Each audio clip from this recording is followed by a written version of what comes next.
Good evening to all of you.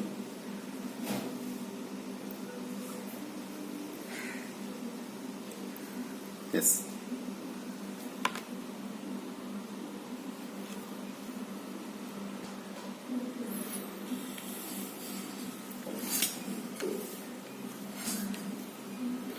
So today we are going to discuss the module 5.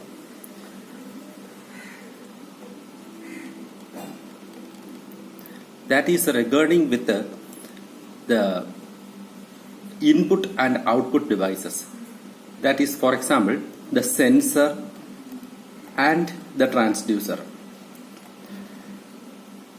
It is familiar to you all, these devices, right?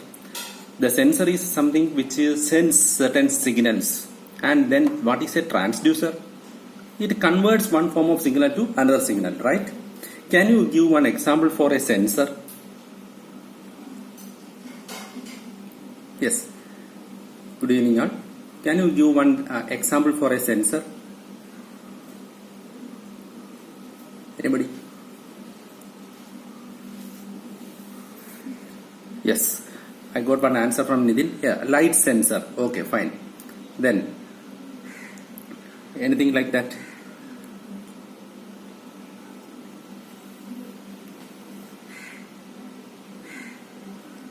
Yeah, vibration sensor. Yeah, good. Pressure sensors are there. Okay. So, let's see on what basis these sensors are classified. You already give me lot of examples here. On what basis we are going to divide this sensor, or under which categories it is going to be divided? Let's see. So, first of all, about the nature of external stimulus. So now you already wrote light, then pressure, then vibration. All these things are based on what? Based on the external stimulus. That means based on these parameters we are going to measure, isn't it? That is, I want to find out the light speed, I want to find out the pressure difference, I want to find out the vibration. So based on these external parameters, the sensors are classified. That is first type of classification, based on the nature of external stimulus. Okay. So that is, there exists one acoustic. What is that acoustics? Have you heard this term? That is related with what? Yes, sound. Yeah, right. Yes, sound. So that is one type of. That is how we can measure, or how a sensor sends these acoustic waves. Acoustics. Or how you are going to analyze. Yeah, how you are going to analyze by means of a sensor. What shall be the output by means of a sensor? Yeah, no doubt it will be in the form of waves itself, with the help of a CRT, right? That is one form. And then we can find out with the help of wave velocity, right? Wave velocity. By means of those things we can sense the sound waves. And next is electric stimulus. Electric stimulus. How can I sense this electric stimulus? Can you give one way?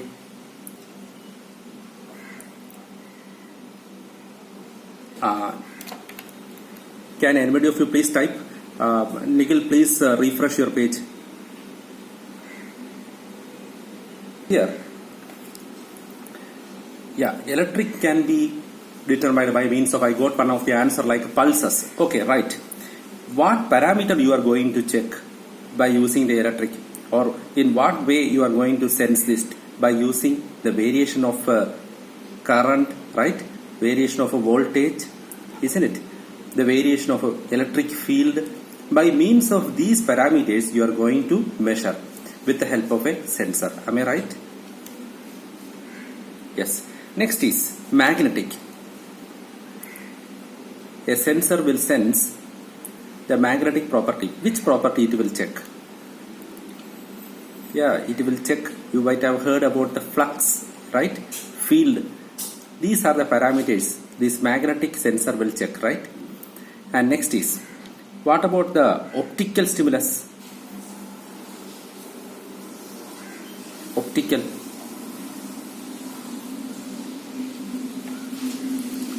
What are the parameters related to optics?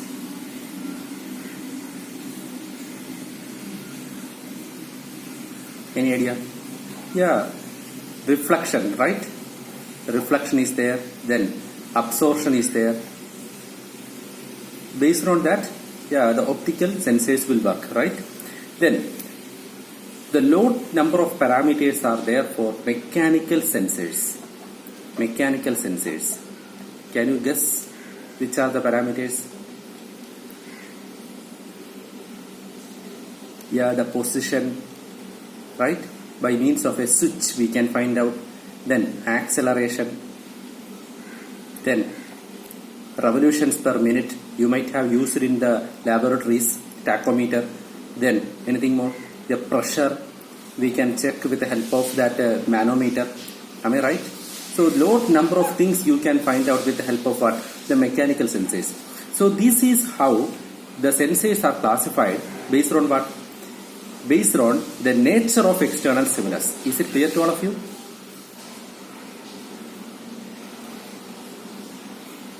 Okay. Then second classification is based on the power requirement. Based on the power requirement. It is classified into two. Active and passive. Okay. Active and passive. Say, from the name itself it is clear. For active sensor, no power is required. For this passive, the power is required. That is the main difference. Then you will ask a question. On what basis or how that sensor will work without any power? Can you give an example for that? Those sensors which works without power.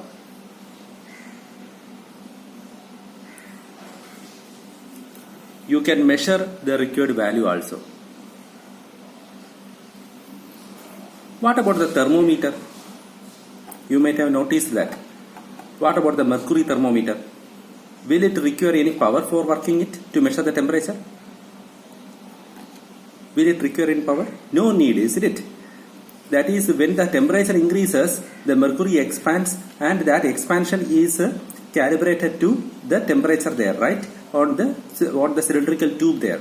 So no power is required there. So such type of sensors are what we call as active sensor. Can you give one more example for that? You might have seen in IC engines lab their thermocouples. Have you noticed that? How it works? Thermocouples.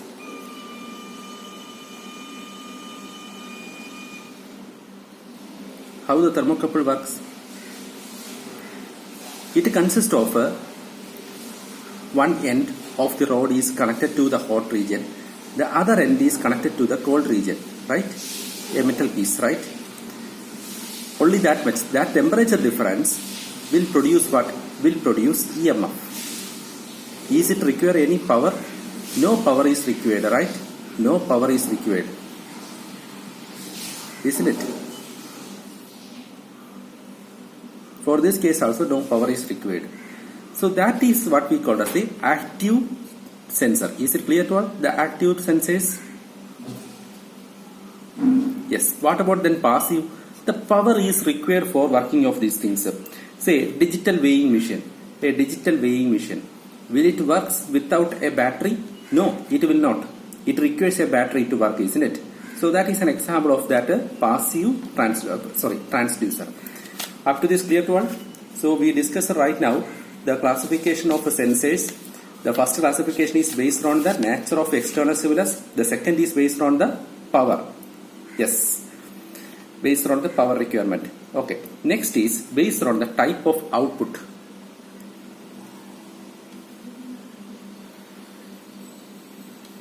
Based on the type of output.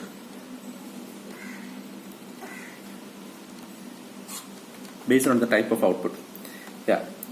What type of outputs you know?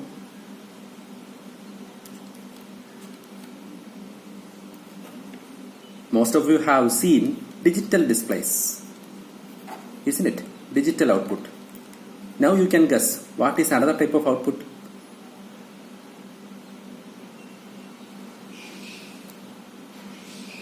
Yes, analog. Yeah, analog. Yeah, analog output is also there. Yeah, the analog output will be in the form of what? The raw data, in the form of graph, waveforms, like that. The digital output, these analog signals are converted into electrical signals, which is in the form of zeros and ones. That is called as the digital output. Okay. So based on that, again it is classified. Next is based on the conversion of signal. Conversion of signal. It is again classified. That is another type. Based on the conversion of signal.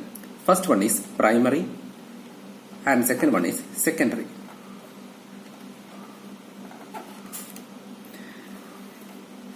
If the sensor output is in the form of electrical signals, if the sensor output is in the form of electrical signals, then it is called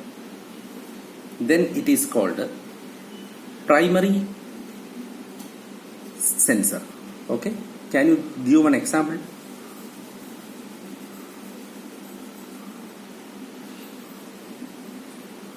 For this, which generates the electrical signal?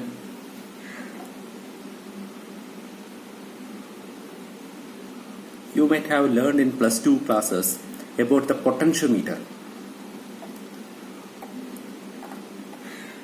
How it works?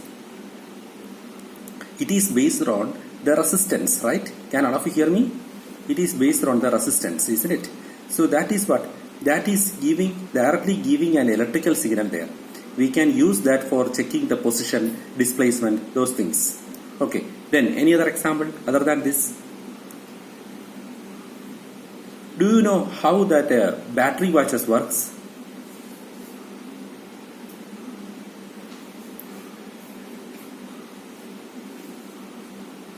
No.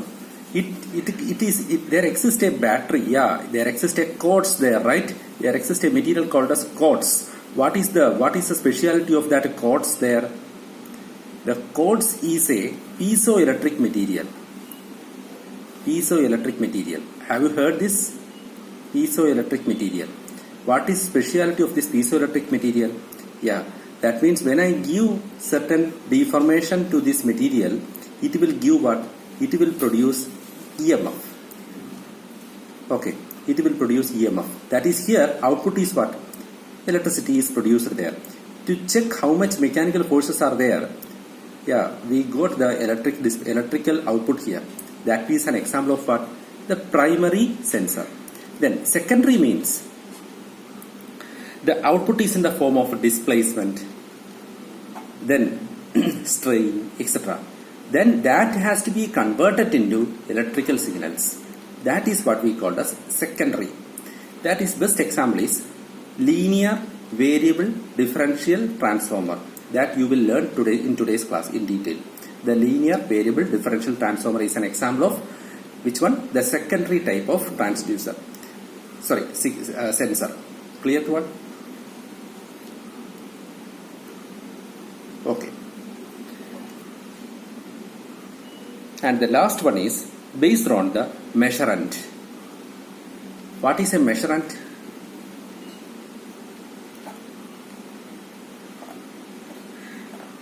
Based on measurand. That is the object which is to be measured. That is what we call as the measurand, isn't it? That is what we call as the measurand. Say, what quantity you are going to measure? Whether it is pressure, whether it is velocity, whether it is temperature. Based on that, it is again classified. The pressure sensors are classified. The velocity sensors are classified. Got it? Like that way, it is classified. Which is classified? The sensors are classified. So, how many classifications you learned right now? Let me take a new whiteboard. Now, what are the various classifications we learned? Based on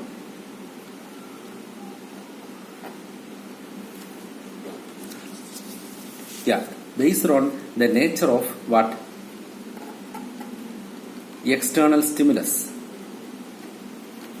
Right? Based on nature of external stimulus. Next one. Second one is what? Based on, yeah, based on the power, right. Next is what?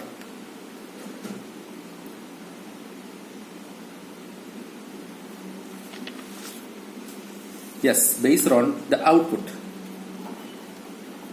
Next is what?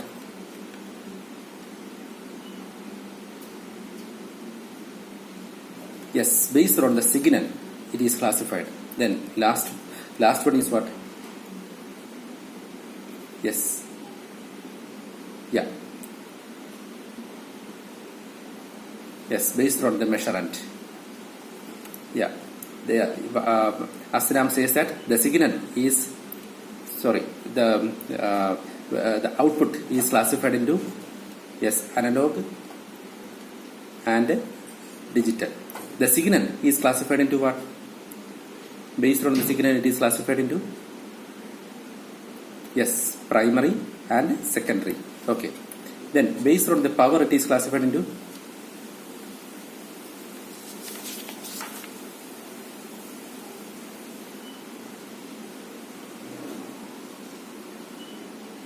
yes, active and passive. Yeah, right. Active and passive. So up to this clear to all of you? Yes, fine. Now we are moving to another heading in a minute. That is signal conditioning.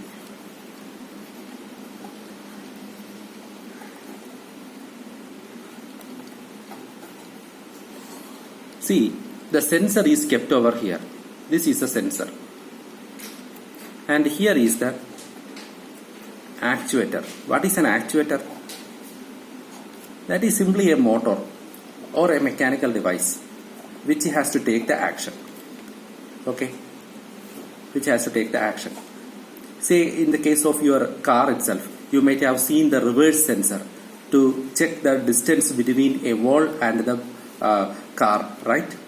So it is the sensor which gives the signal to the actuator. Who is the actuator in that case?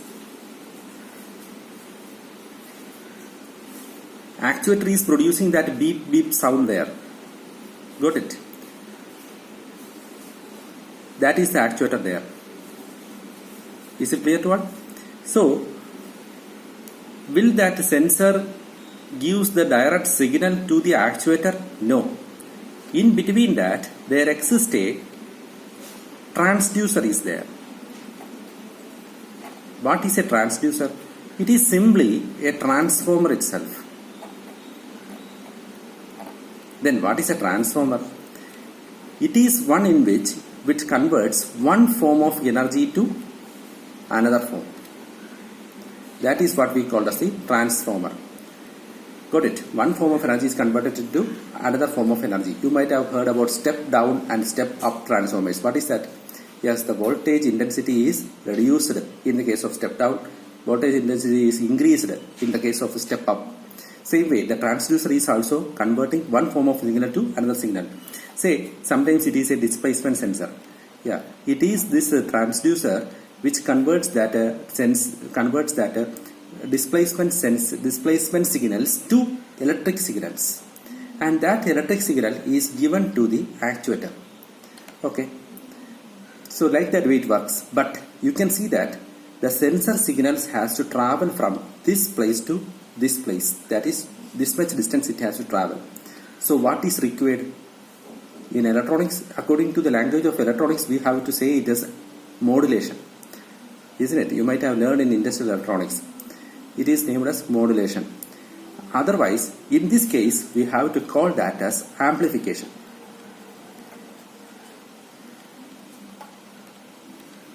Got it? Here, the voltage is increased to carry the sensor signals from the sensor to the transducer. Okay, that is one thing. Then, when it reaches the sensor, we have to perform the demodulation. So that demodulation, that is the voltage is getting down, that is what we call as attenuation.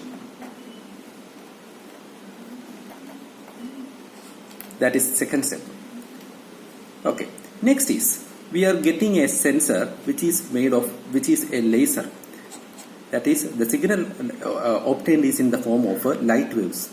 So that light waves requires no amplification devices. It will directly give that signal to the transducer, because the loss in the case of that light waves will be very less there. So that light is directly given to the transducer. So for that, some isolation paths we have to provide. That is what we have seen as optic fibers. You know, the internet connections, those things are worked based on what? The optic fibers, right? The light itself is passed through this one. So that means it doesn't have a direct contact with any other physical quantities. Got it? Clear to all? So that is what we called as isolation. The signal from the sensor is delivered to the actuator or transducer without any physical contact. That is called as what? Isolation. Last one is filtering. In your laptops, you have seen that at the end of your knob, you can see one small cylinder there. Have you noticed that?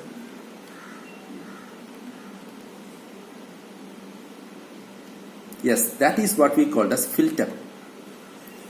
It filters the external noises. That is, here in the case of a laptop, it is converting what? An AC signal to a DC signal. So that the AC is a sinusoidal wave like this. The DC means it is a straight line. This cannot be converted into a perfect straight line. Got it? That is, it will be like a somewhat steps will be there. So those variations will also be straightened by means of what? That filter unit there. So if any external noises are there, that is, along with the sensor signals, some external factors are also included, means those things are eliminated with the help of filters. So that is the job of filtering. Is it clear to all of you? Yes, fine. So these are the items which is present inside the signal conditioning. So what is signal conditioning? The sensor signals is conditioned before reaching the transducer or to the actuator. The signal conditioning can be performed by means of amplification, attenuation, isolation and filtering. Okay.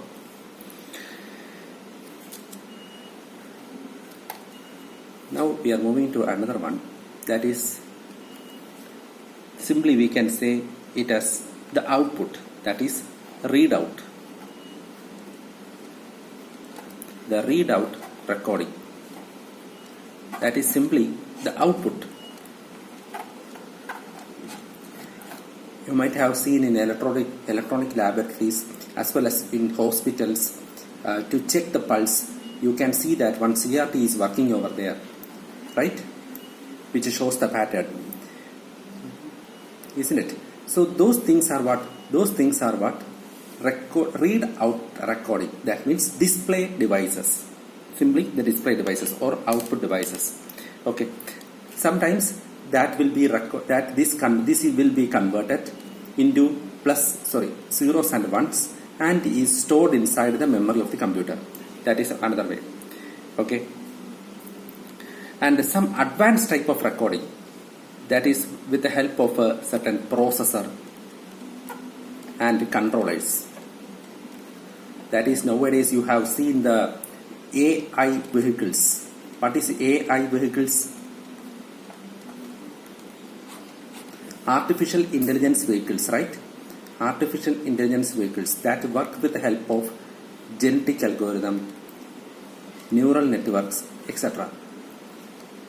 Got it? That means neural network means it is an artificial nerve by means of mathematical modeling. When you touch a hot body, what will you do? You will suddenly remove your hand, isn't it? You will suddenly remove your hand from that. Okay. Yes. So that means why? Because the nerves at your tip of the fingers is programmed in such a way that if the temperature is more than 40 degrees Celsius, you have to remove your hand. So that instruction, when the sensor at the end of your nerve, end of your finger, sense the temperature. The controller, which is the brain, gives a signal to remove your hand. Okay, so that is here. The controller and processor is here. Okay, by means of these two devices, whatever recordings are there or whatever outputs are there from the sensors, it will process the data and it will actuate the controller to control that task. Clear to all? Suppose a machining operation is carried out. Due to the high temperature of continuous working, there exists a slight dimension variation. Online monitoring devices sense it and give that signal to the processor. The processor in turn will control the movement of the tool. That will get force stop that work. Got it? So that is advanced method of readout recording. Clear to all of you? Okay. Next is we are going to discuss about. We discussed here how it is processor, how it is signal conditioned, how the display devices are worked, and next is input quantities. Input quantities. Say, first one is desired input.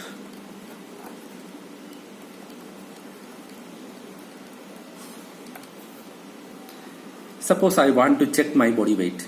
So what shall we do? We will take a weighing machine and simply stand on it and I will read that reading there. Okay, that is a desired input. I want to check my weight. So weight is the thing which you are going to directly measure from that. That is what we call as desired input. Next is interfering input. So I took another example for this desired input. Say piezoelectric material.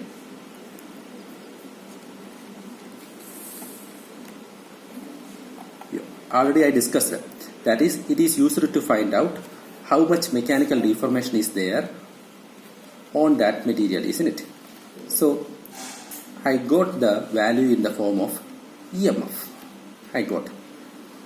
So I can find out how much mechanical force is acting over this one. Am I right? Or how much load is there on the surface like this. Okay. I am going to apply this in automobile tanks. Fuel tank. This is a fuel tank. And here the piezoelectric sensors are kept like this. Okay, and it is filled. What will happen?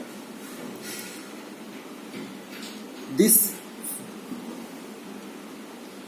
fuel will give force on this piezoelectric sensor and I got the output in the form of EMF. And I can find out how much load is there on the top of that piezoelectric material. Am I right? And this is my desired value.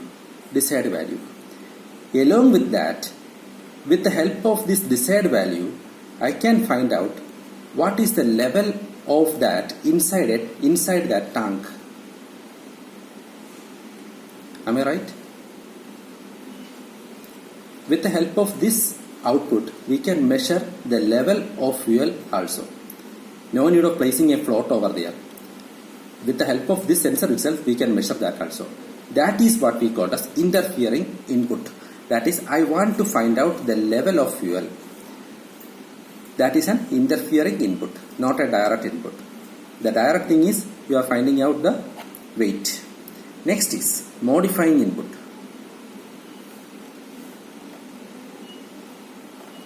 Modifying input.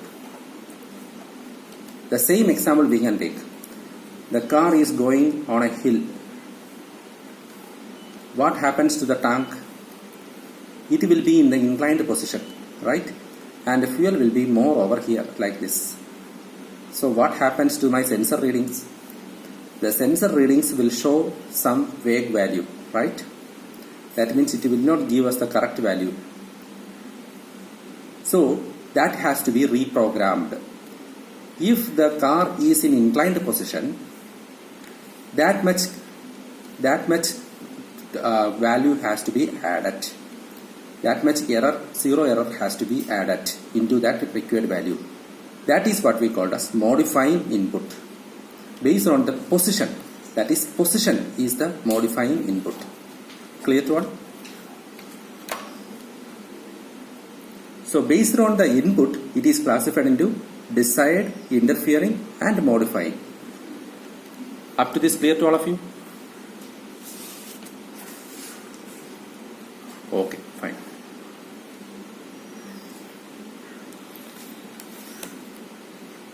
Now next is the static characteristics.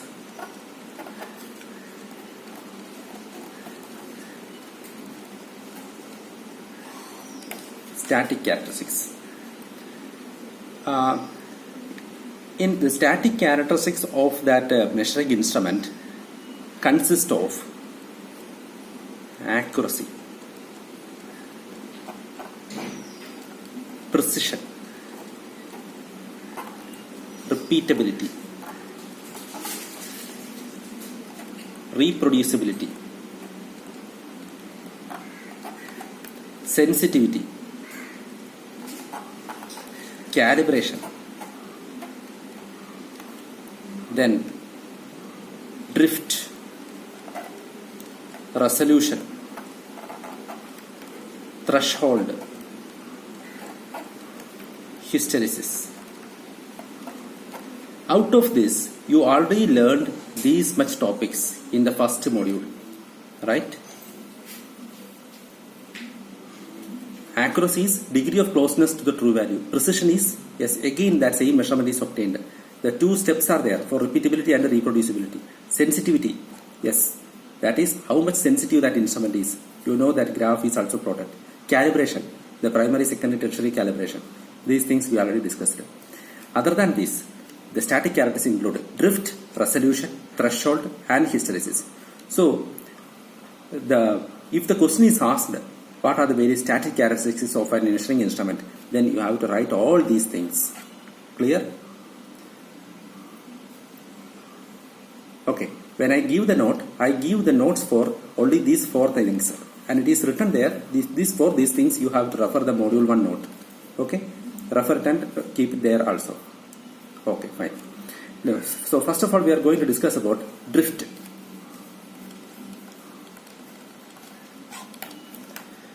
Say, the drift means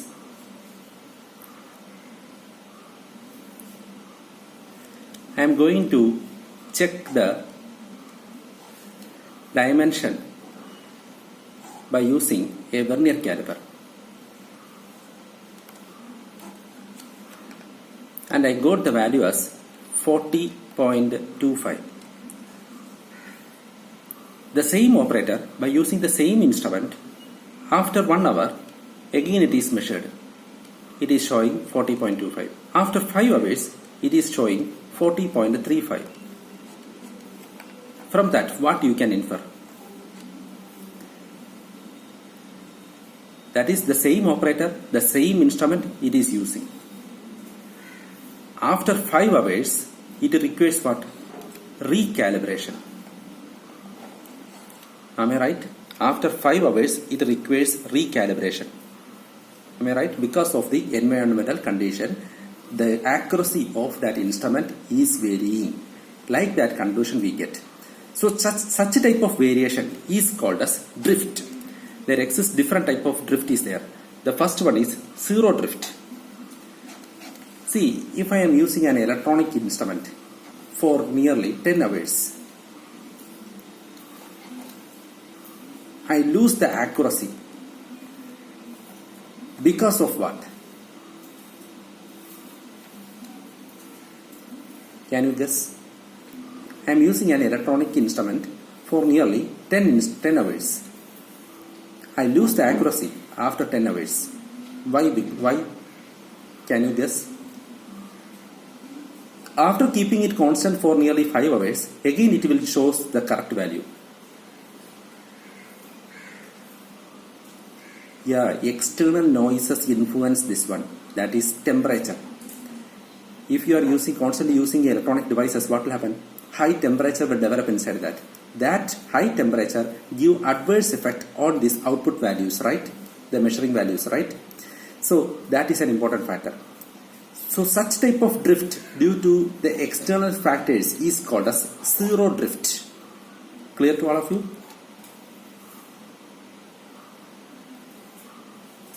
Yes, fine. Next is span drift.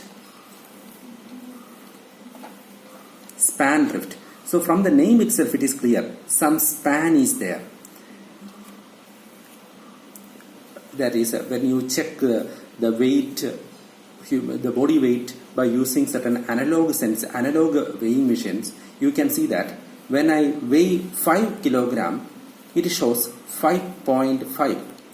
When I weigh 10 kilogram, it shows 10.2, and then 20 kilogram, it shows 20.4. Like that way, there exists a proportional rise is there in its value. When the weight increases, this also increases. Got it? That is, error is also increasing.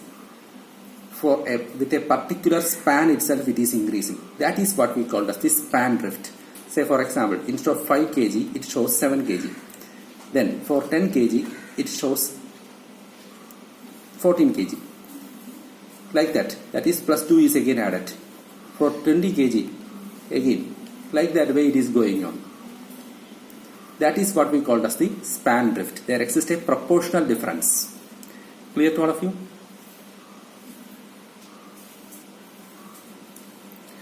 Yes. Next is zonal drift. Okay. Zonal drift. I explained that with the help of a very simple example. I took a scale. I took a scale here and starting from 0 to 15. 0 to 15 centimeter. The markings are here like this. And at this area, there exists a small projection like this. So, when I measure these things with the help of this one, I got a small drift from this portion to this portion. That is, this zone will give you a wrong answer. Am I right? By means of this much area, I will not get the correct dimension because it is following through a curvical path. The markings are shown over here. So that the gap will be much more higher when compared to here. It is not 1 millimeter. So that is what we call as the zonal drift. Is it clear to all? A particular zone only, it is showing mistakes. So these are the different types of drift. Zero drift, span drift and zone drift. Okay. The next one is what? The next one is resolution. Can you give an idea? Resolution.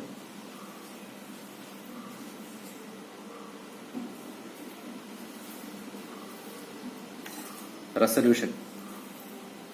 Yeah, Nitin says that it is pixel. Yeah, you are right. Resolution.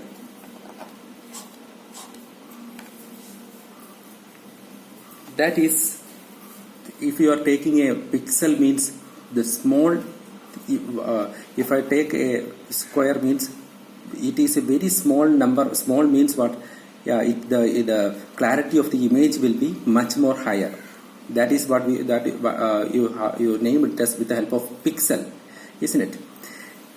Here, in the case of measuring instrument, it is how smallest value it can be measured. How much smallest value it can be measured. That is called as the resolution. Okay, and then not only that, how fastly it is showing that answer also. Okay, that is. Hope all of you have went to certain gold shops, jewelries. Yeah, you might have seen the weighing machine there. Yes, it is in micromilligrams. It is showing there, right? Yes, you can see that when you place that gold into this one, the numbers are running. right? The numbers are running and it will give the value within 1 second. How fast that it is responded, that governs this resolution. How fast it is responded, that governs what? The resolution. Clear to all? When you went to a grocery shop, you can see that it is slowly moving. That is, resolution is poor over there. Clear? When the measuring quantity, when the quantity to be measured is very, very small, means the resolution will be high. Next is threshold.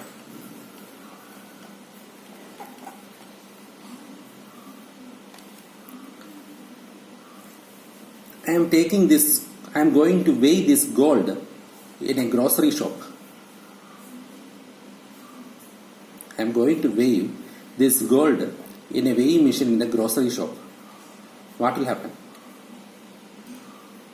When I put 10 grams only, it will give the value as 10 grams, right? The resolution is poor over there.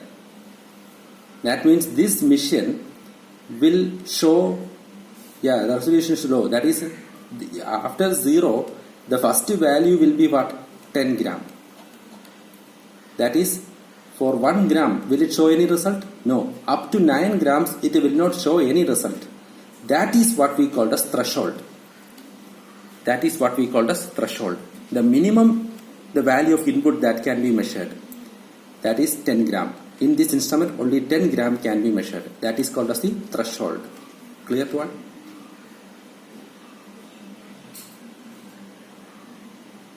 Okay.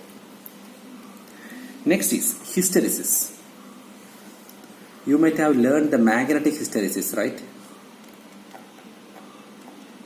What is magnetic hysteresis? The flux versus the field, right? That you can see that it will follow a path like this.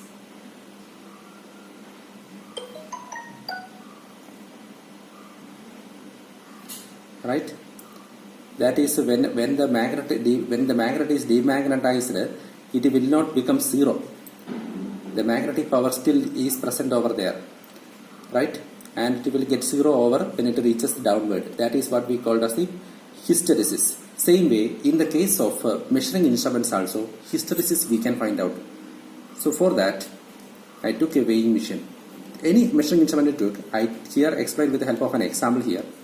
And into that, I add 5 kg of rice. Slowly, I remove the rice from this one. Remove the rice from this one.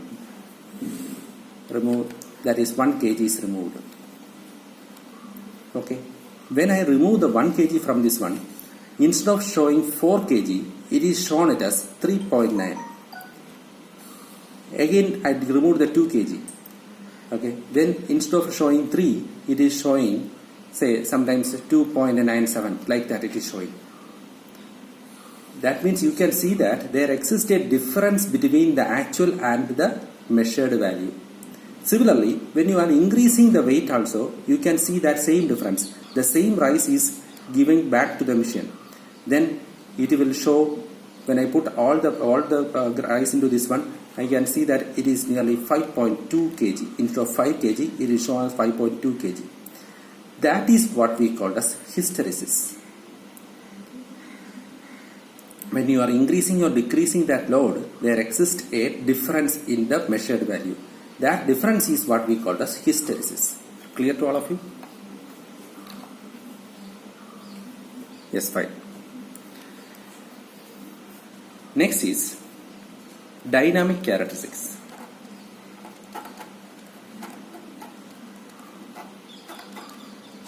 Dynamic characteristics. So, the previous case is what? The previous cases are static characteristics. These things we can measure when the machine is kept static, kept in static position. Okay, drift, resolution, threshold, hysteresis, those things we can measure, we can check when it is in static, when it is in stable state. Okay. During the running time itself, we are going to find out. That is what we call as dynamic characteristics. Okay. So that is the speed of response. What is that? How quickly the instrument is responding to the change in input. That is what we call as the speed of response. That is dynamic characteristics. Next is measuring lag. Measuring lag. That means when you measure an item by using a display device, say in the case of a vernier caliper itself, a digital vernier caliper is there. When you measure the displacement by using a vernier caliper, what will happen is the display will be 0 for some time. So few seconds, after 2-3 seconds, I will get the value over here. That is for what? That is for conversion of this analog to digital. Okay, that there exists a lag there. How much lag is there for getting the output? That is called as a lag. That is also a dynamic characteristics. Okay, next is dynamic error. What is an error? We all know the error means what? The true value, the difference between the true value and measured value. Okay, that is called as a error. Difference between true value and measured value with respect to time is called as dynamic error. I told you about the drift. Got it? With respect to time, it is going to vary.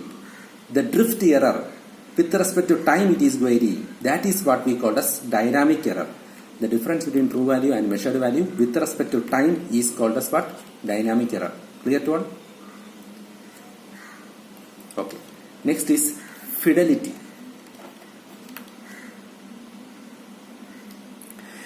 You might have used a contact type tachometer in your FM lab or in the IC engines lab. The tachometer, not light type, the contact type tachometer you might have used, right? Yes. What will happen after a prolonged usage of that instrument? It has a moving part there, right? This moving part is in contact with the rotating part. So it will rotate. I am using this instrument for nearly 5 hours. What will happen? Yeah, it gets heated. Will I get the correct value again? No. Drift will be there. That drift will lead to what? What type of error? What type of error? That error is what we called as dynamic error. Yes. How much time the dynamic error can be prevented by means of this mission? Got it? The degree the degree to which that error can be reduced. Got it? The dynamic error can be reduced with respect to time is called as, that is the degree is what we called as fidelity. Fidelity. Clear to all?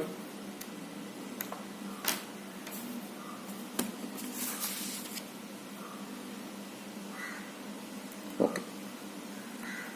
So these are the various dynamic characteristics. Up to this clear to all of you? Before moving to next topic, let's go through the note.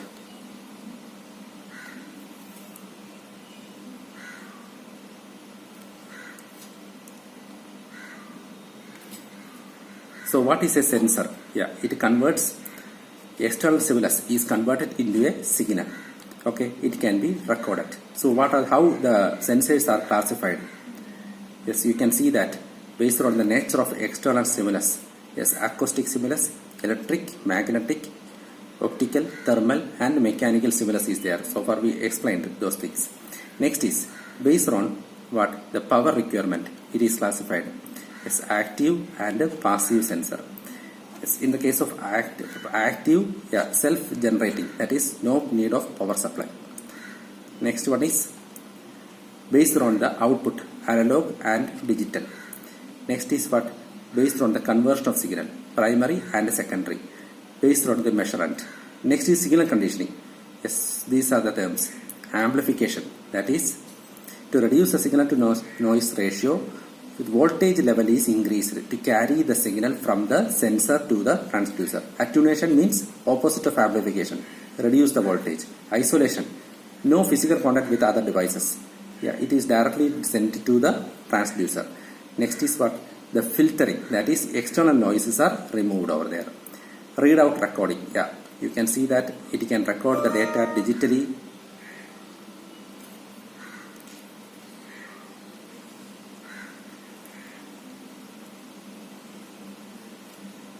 Yeah, it is. Can all of you hear me? Can all of you hear me? Okay, fine. Yes, okay. The readout recording, that is here, we can see that it is data can be digitally on the computer. Then it is in the form of displacement. Then it is in the form of digits, or in the form of it can be indicated by means of recorders like a CRT, like that. And next is, it consists of processors and controllers. Okay, that is it can process the signals and control the actuators. Next is the input quantities.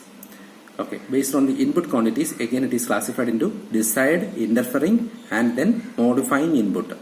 And in that example, I gave you the example of that the fuel tank and piezoelectric transducer.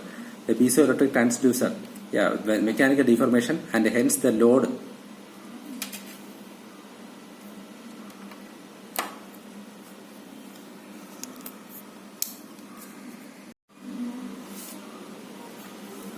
Yes, so here we can see that interfering input is there, that we explained with the help of that example of that piezoelectric material, and modifying input. And here the position is the another important factor, isn't it? The position is another important factor. And then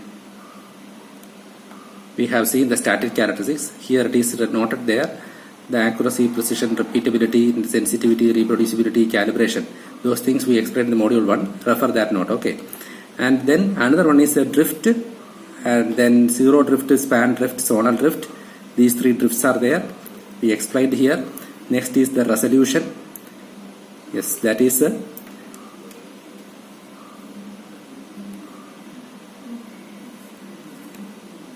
how much that instrument is responding, isn't it? That is the small variation of the measurement.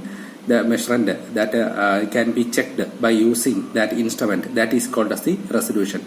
Okay, how much grams you can measure. And next is threshold. What is the least value it can be measured? From which least value it will give the response, that I explained with the help of that weighing machine. And next is hysteresis. That is difference, and difference when increasing or decreasing a quantity. That will give some vague result or difference in the result. That is what we call as the hysteresis, increasing or decreasing. Okay. Next is the dynamic characteristics, the speed of response, measuring lag, dynamic error, and fidelity. So up to that we discussed. Is this clear to all up to this one? Okay. Now we are going to discuss about the transducer. The same way as different type of sensors, here also the transducer also it is classified as a passive, active. Then it is classified into based on the analog and digital, that is based on the display, the primary, secondary. Okay, so here also the classification is there, that is there in a note. Please go through that. That is same as that of the sensor itself. And now we are going to discuss the last topic of the module 5, that is the linear variable differential transducer. I told you, linear variable differential transformer, abbreviated as LVDT. Okay, it is used for measuring the displacement. How we are going to check that displacement? Okay, that is going to be find out. So for that, there exists a hollow cylinder is there. A hollow cylinder.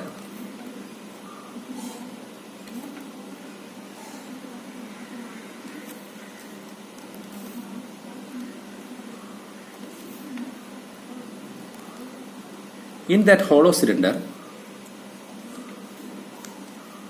it consists of a primary coil is there. Here is the primary coil. And at an equal distance from this primary coil, there exists the secondary coil is also there. Two secondary coils are there. This is one secondary coil. This is another secondary coil, which are equispaced. Here it is X, here it is also X itself. So this is the secondary coil S1, this is secondary coil S2. Both have equal number of turns, and it is connected in such a way that the difference between these two, the EMF generated, that will be the difference between the EMF generated in the coil number 1 and coil number 2. That means the net EMF E is equal to ES1 minus ES2. So if I draw a schematic diagram of this one, it will be like this. This is the primary coil, and this is the secondary coil. Sorry, not like that. This is the secondary coil, and the another secondary coil which is connected opposite in direction, that is like this. Then only the difference will become the actual output. So this will give you ES1, this will give you ES2, and the EMF generated E will be what? ES1 minus ES2. This primary coil is connected to an AC signal, AC power supply. So what will happen? It is a fluctuating supply, right? So surely when it passes through a coil, when it passes through the coil, what will happen? Magnetic field is generated. Due to that magnetic field, what will happen? The EMF is induced in these coils. Am I right? EMF is induced in these coils. Yes. So that is ES2 and ES1. This is from by means of a first coil S1, and this is by means of secondary coil S2. Okay. The net result will be ES1 minus ES2. So I am going to place one iron core in between these two, which is equispaced. That is, this is the center portion. This is the center portion. That is, this is equispaced, it is kept. What will happen? The EMF induced on both the coils will be same. That is, ES1 is equal to ES2. That means what? Net EMF is equal to what? 0 over there. So this metal rod is what we call as core.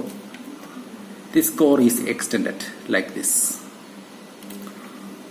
And when this core is in contact with some other workpieces or like that, what will happen? It will go upward. Then what will happen?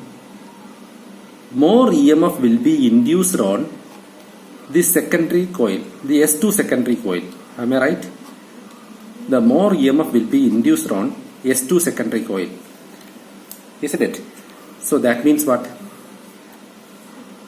E is equal to ES1 minus ES2 will give you the net EMF, and net EMF can be converted into how much it is displaced, that can be measured.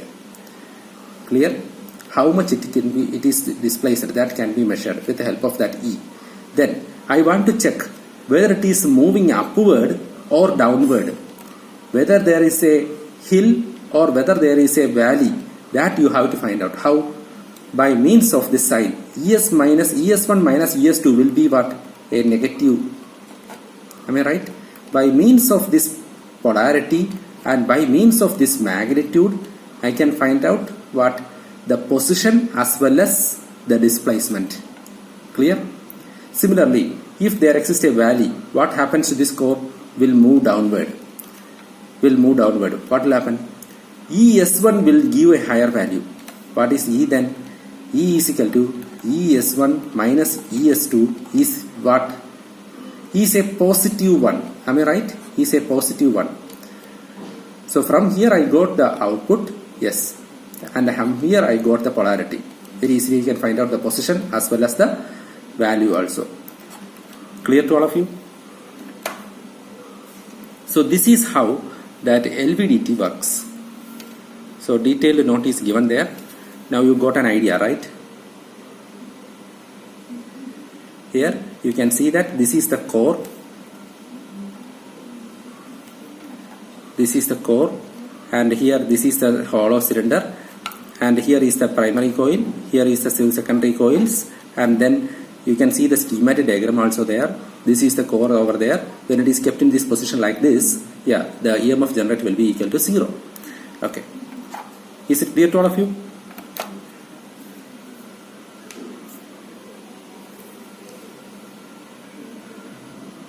Okay.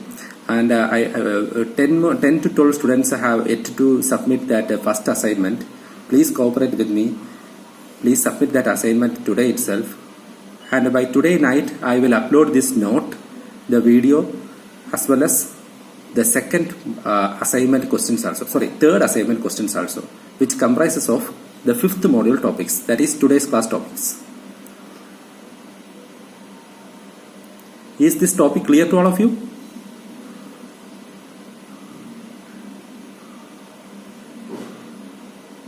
Yes, fine. I think we can stop for today. Okay then, bye all.